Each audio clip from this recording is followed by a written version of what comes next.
အဲ့ဒါကြောင့်မလို့သူတစ်ခါသင်တန်းအပ်ပေးပြီးတော့တစ်သက်လုံးစာလုံးလို့ရတယ်အင်္ဂလိပ်စာသင်တန်း GIU မှာ 50% promotion ရဲ့ ebook ရဲ့လက်ဆောင်ပေးနေရဆိုလို့သူတစ်ချက်ကို3ချက်ပြည့် trio program လေးမှာအပ်ထားပေးရပေါ့နော်နဲ့ Fraser Buff Class ဆိုပြီးတော့လည်းအသစ်ထပ်ထည့်ထားရလို့ပြောရပေါ့နော်အဲ့ကြောင့် first skill လုံးလေးလာလို့ရတယ်ကဲညီမလေးဒွင်းနီးစားခြင်းလားဟောလုံး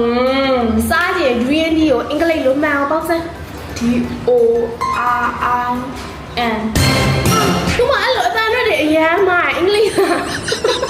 ရုပ်တည်နဲ့အချက်မကြီးရုပ်တည်နဲ့မဟုတ်တည်တော့အဲ့ဒါကတော့နိုင်ငံခြားပြန်လာဒီမှာစကားအတူပြောချင်အ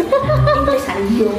အပေါ်တွေသူနဲ့ကျမနဲ့လေအင်္ဂလိပ်စာသင်တန်းကို3နှစ်လောက်တူတက်ခဲ့သေးတယ်သူကစာပြန်မလုပ်တော့လေအကုန်ပြန်မိတာစာလုံးပေါင်းတာအခုဒီမှာပေါင်းတတ်သေးသူစာသင်ပြီးရတယ်စာမလုပ်တဲ့ပုံနဲ့ကျမအိမ်ကအဖေနဲ့အမေနဲ့သာအင်္ဂလိပ်စာသင်တန်းကြီးနဲ့မွဲသွားလိမ့်မယ်သူစလုံးတောင်ပေါင်းတတ်မှာမဟုတ်အဲ့ဒါကြောင့်မလို့သူတစ်ခါသင်တန်းအပ်ပေးပြီးတော့တစ်သက်လုံးစာလုံးလို့ရတယ်အင်္ဂလိပ်စာသင်တန်းတစ်ခုအပ်ထားပေးရပေါ့နော်သူတို့အင်္ဂလိပ်စာသင်တန်းရှာပေးရင်းနဲ့ GIU မှာ 50% promotion ရဲ့ ebook ရဲ့လက်ဆောင်ပေးနေရဆိုလို့သူတစ်ချက်ကို3ချက်ပြည့် trio program လေးမှာအပ်ထားပေးရပေါ့နော် website ထဲမှာဝင်လေ့လာရတာပါဒီသားရခဲ့ရနော်သူ့ထဲမှာနာမည်ကြီး textbook တွေပဲထည့်ပေးထားသူ့လိုမျိုးအင်္ဂလိပ်စာမှာကြောက်တုံးဖြစ်နေတဲ့လူတွေလည်းတူတူလေ့လာလို့ရအောင်ပေါ့နော်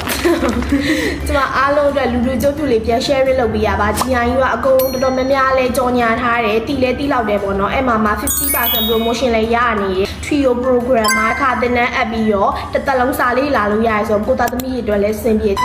မရဲ့အမွေးထားတဲ့ညီမအတွက်ပေါ့နော်သင်တန်းကြီးတစ်ခါပေးပြီးတော့တစ်သက်လုံးစာလုပ်ခိုင်းထားလိုက်တာပါတစ်ချက်ခုတ်3ချက်ပြည့်လို့ဘာလို့ပြောလဲဆိုသူစီမှာ program 3ခုပါတယ်ပေါ့နော်တစ်ခုကကြတော့အခုခေတ်ကကွဲပြည့်မလား grammar မမှန်လောင်ကျင်တာဆိုတော့ကျမညီမလေးအခုလောက်မှရုပ်ရည်ယူပကောင်လောင်ခံနေရ grammar ပါမမှန်ဘူးဆိုရင်သိခါကြပါဆိုလို့ grammar လေးမှန်အောင်လို့ grammar in use textbook တစ်ခုလုံးကိုသင်ပေးတဲ့ grammar class လေးသူရှိမှရှိရယ်နောက်တစ်ခုပါတာကပေါပေါတက်တဲ့သူတွေအတွက် vocabulary scale ကိုရ60အတွင်း3မြင့်လို့ရတယ်ဆိုပြီးတော့ပေါ့နော်ဒီ60 day vocabulary camp ဆိုတာလေးလည်းနောက်တစ်ခုပါသေးရယ်ပေါ့နော်အနေနဲ့ကွက်တီပဲအဲ့ဒါပြီးတော့နိုင်ငံခြားသားကြီးနဲ့တင်မလားစကားကိုလက်တန်းပြောနိုင်အောင်သူတခွန်းကိုကိုတခွန်းစကားပြောတီးတတ်မယ်တက်ချင်တယ်ဆိုတဲ့သူတွေအတွက်လည်းအဆင်ပြေအောင်ဆိုပြီး Fraser Buff in use ဆိုတဲ့ textbook ကိုကြောရုပ်ခံပြီးတော့သင်ပေးမယ် Fraser Buff class ဆိုပြီးတော့လည်းအသစ်ထပ်ထည့်ထားရလို့ပြောရပေါ့နော်အဲ့ကြောင့် first skill လုံးလေးလာလို့ရတယ် GIU trio program လေးကိုသူ့အပ်ပေးထားပါတယ်အခုက50% promotion လည်းရှိနေတယ် ebook လည်းလက်ဆောင်ပေးတာဆိုတော့ကွက်တီပဲပေါ့နော်